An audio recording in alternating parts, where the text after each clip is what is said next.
I'm standing here in my garden, and for the first time in over a decade, there isn't a single tomato plant anywhere, and I've never been happier. For years, I was completely trapped in the exhausting cycle of growing tomatoes. It was a ritual. Every spring, the same story. Carefully picking out seeds, starting them indoors under lights, endlessly worrying if the stems were getting leggy, and then that whole hardening off process that felt like a full-time job. And after all of that, the monumental effort of planting them, staking them, and just praying. I'd spend my summers on high alert. These demanding plants dictated my days. I was a slave to the watering can, a detective hunting for hornworms, and a nervous meteorologist trying to predict the next heavy rain that could bring the dreaded blight. And after all that effort, time, and money, sometimes it was all for nothing.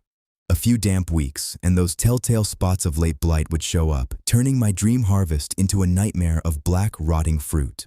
I was on the verge of giving up on gardening altogether. The effort-to-reward ratio was just crushing my spirit. I thought, there has to be a better, smarter way to do this. I was about to throw in the trowel for good until I discovered something. Something that didn't just change my garden, it changed everything for me. I found a fruit that completely replaced tomatoes in my life, and I am never ever going back.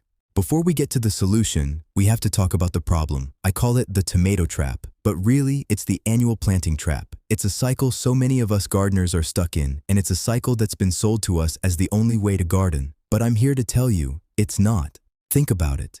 The entire mainstream gardening industry is built on this annual cycle. Every spring, the garden centers are overflowing with tender little seedlings. Seed companies drop new catalogs with amazing photos of new and improved varieties. We're sold the dream of a perfect harvest, but that dream comes with a yearly subscription. You have to buy in year after year after year. And look, this isn't some conspiracy theory. It's just a business model. A system that makes you start from scratch every 12 months is very profitable for the folks selling the seeds, the soil, the starter trays, the fertilizers, and the sprays. The problem is, it's not always the most resilient, efficient, or rewarding system for the gardener. We invest so much, we turn our soil, we amend it, we water it, and then at the end of the season, we pull up the dead skeletons of our plants and toss them on the compost pile. The system is reset to zero. All those amazing root structures that went deep into the soil, all the life that was built up, is gone. Next year, you're back on the treadmill, running hard just to stay in the same place. But the biggest flaw in this whole system, it's just so fragile. Your entire harvest for the year hinges on a few crucial months. One bad hailstorm, one super wet summer, one plague of pests, and your investment can be wiped out. I can't tell you how many years I babied my tomato plants from February to July, only to watch them die from blight in August, leaving me with a handful of green fruit and a mountain of frustration. We're taught that this is just how gardening is. But what if it's not? What if you could get off that treadmill? What if you could plant something once and have it feed you for a decade or more? That question, born from years of frustration, sent me down a rabbit hole that ended with one game-changing discovery. My journey away from the tomato trap started, as so many do, in a moment of total despair. It was after a particularly brutal season. I'd done everything right: crop rotation, proper spacing, mulching, watering at the base. I even built little rain shields for them. And still, the blight came. I stood there, looking at a row of withered, blackening plants, and I just felt foolish. I had poured my heart and soul into this, and for what? I started to question the whole thing. Why was I working so hard to grow this one, incredibly fussy plant? Just because everyone else does? I started thinking about what I really wanted from my garden. I wanted resilience. I wanted something I didn't have to start from seed every single year. I wanted a plant that would build a deep, permanent root system, making it tougher against drought and less needy. I wanted something that would give me a massive, reliable harvest year after year, with a fraction of the annual effort. I wanted to build a food system, not just plant a seasonal garden. So I started digging, not in the dirt, but in books and old online forums. I searched for perennial vegetables, food forests, and low-maintenance gardening. I found permaculture forums where gardeners in different climates seemed to be working way less than I was, but harvesting way more. And then I saw it. It was just a little mention in an old book about unusual fruits. It was called the tomate de árbol in Spanish, literally the tree tomato. Native to the Andes, it was a plant traditionally cultivated and enjoyed in those regions for generations. It wasn't a fragile vine, but a small, fast-growing tree. It was in the same family as the tomato, but a completely different species, Solanum bateaceum. You might also see it under its older name, Scyphomandra batacea, in some books. The description was electric. It talked about a shrub-like tree that could have a productive life of 8, 10, maybe even 12 years in perfect conditions. I read that a single mature tree, in the right environment, could produce over 20 kilograms, that's 44 pounds, of fruit in a year, more than a typical family could eat. And the fruit wasn't just some novelty. It was described as having this complex, tangy, sweet tart flavor, like a cross between a passion fruit, a kiwi, and a very bold tomato. This was it. This was the aha moment. A tree that grows something like a tomato, it was so much more interesting. A perennial powerhouse that promised to break the cycle.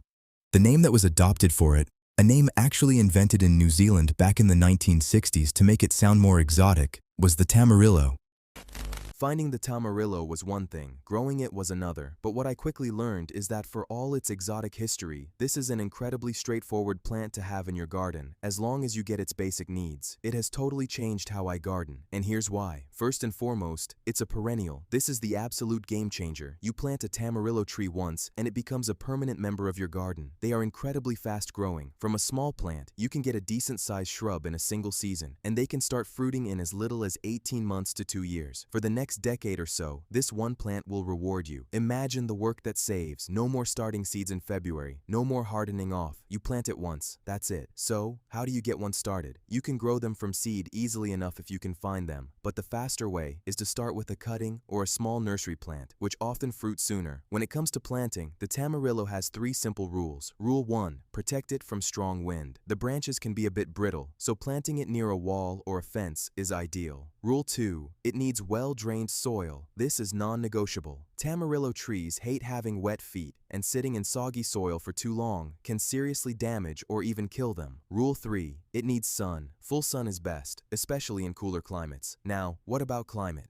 This is the big one. The tamarillo is a subtropical plant, so it's happiest in places that don't get hard frosts. A mature tree can handle a brief, light frost, maybe down to about -2°C or 28°F, but it will probably lose its leaves. Young plants are much more tender, but if you live in a colder climate, does that mean you're out of luck? Not at all. The tamarillo makes an excellent container plant. Grow it in a big pot, let it enjoy the summer outside, and then bring it into a protected garage or basement for the winter. You still get the perennial benefit without the risk of a deep freeze. Care is also incredibly simple. It's a heavy feeder, so you'll want to feed it during the growing season with good compost or a balanced fertilizer. I just top dress with compost in the spring and again in the summer. Mulching is also key to protect its shallow roots. One of the coolest parts about caring for a tamarillo is pruning. The fruit forms on the new growth that the tree puts out. This means you can prune the tree after it fruits to encourage fresh new branches, which is where the next season's fruit will appear. It's a simple way to keep the tree a manageable size and partner with the plant to shape your future harvest. And the harvest, this is where the tamarillo really proves its worth. The flowers are beautiful and fragrant, and then come the egg-shaped fruits with their glossy, gorgeous skin. But unlike tomatoes that seem to ripen all at once, tamarillos on a single tree can ripen over a really long season, especially in milder climates, sometimes stretching from late autumn all the way through winter. You can go out and pick a few fresh fruits every few days for months. The yield is just staggering. So if this fruit is so amazing, so productive, and so much easier in the long run, you have to ask, why isn't it in every garden? Why did it practically vanish from the mainstream, especially in North America? The answer is a mix of history and habit. The tamarillo is native to the Andes and is still a beloved fruit there. It got really popular in New Zealand, especially during World War II when other fruits were scarce. In fact, New Zealand is where its modern commercial story really began. But in many other places, it just stayed a novelty. This is partly because our massive food system is built for produce that fits a specific mold, mechanical harvesting, uniform ripening, and tough enough to ship long distances. Annuals, like the modern tomato, have been bred for exactly those traits. The tamarillo is different. It's a homesteader's fruit, a backyard gardener's dream. Its staggered harvest harvest is a gift for a family, but it's a headache for a commercial farm that wants to harvest a whole field at once. Its thinner skin means it needs a gentler hand. There's also the simple fact that people grow what they know. We cook what our parents cooked and plant what we see at the grocery store. Once a plant falls out of that popular cycle, it's hard to get back in. It becomes forgotten knowledge.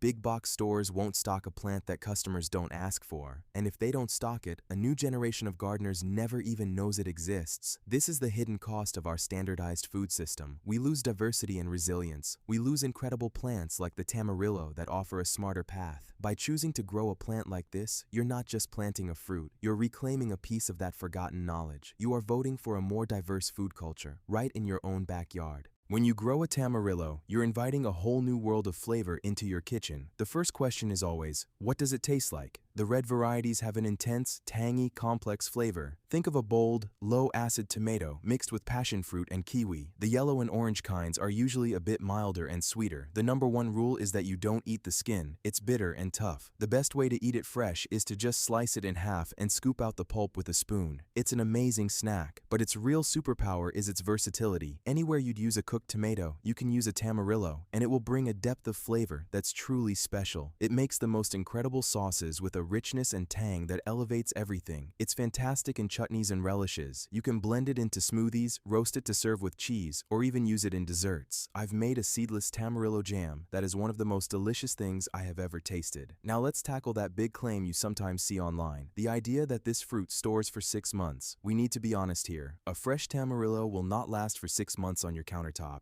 That's just marketing hype. But the truth behind that claim is way more valuable for a gardener. Freshly picked, firm tamarillos can last for several weeks in the fridge, which is already way longer than a ripe garden tomato. But the real long-term storage is through preservation. They can be peeled and frozen whole or pureed, lasting for many months. You can make massive batches of jam, chutney, or ketchup that will be shelf-stable for over a year. So when you hear that 6-month claim, it's not about a magic fruit bowl. It's about the security of having jars of delicious, homegrown food lining your pantry shelves, ready whenever you need them. It's about capturing your harvest and making it last, decoupling your food supply from the seasons. If you are tired of the annual gardening treadmill, if you've ever felt the heartbreak of a failed tomato crop, and if you are ready to try a smarter, more resilient way to garden, I really hope you'll look into this incredible fruit. If you want to learn more about creating a low-maintenance, high-yield garden, be sure to subscribe. I'm on a mission to rediscover these forgotten crops and share everything I learn, and I want to hear from you. Have you ever heard of the tamarillo? Have you grown it? Drop a comment below and tell me what your single biggest gardening frustration is. Let's help each other build better gardens. Looking at my garden now, it feels different. Calmer, more permanent. Where I used to have rows of stressed-out tomato plants, I now have a beautiful, thriving tamarillo tree. It's more than just a plant, it's a partner. This one discovery transformed my experience as a gardener. It shifted my focus from short-term gambles to long-term investments. It taught me that the goal isn't just to grow food, but to build a living system that works with nature, not against it. A system that values my time and rewards it like nothing else. This is about more than just replacing one fruit with another. It's about a new kind of freedom. Freedom from the annual seed catalog, from the spring planting rush, and from the all-or-nothing risk of annual crops. It's the quiet confidence of knowing you have a food source in your backyard that will be there for you year after year, and that is a harvest more valuable than any tomato I have ever grown.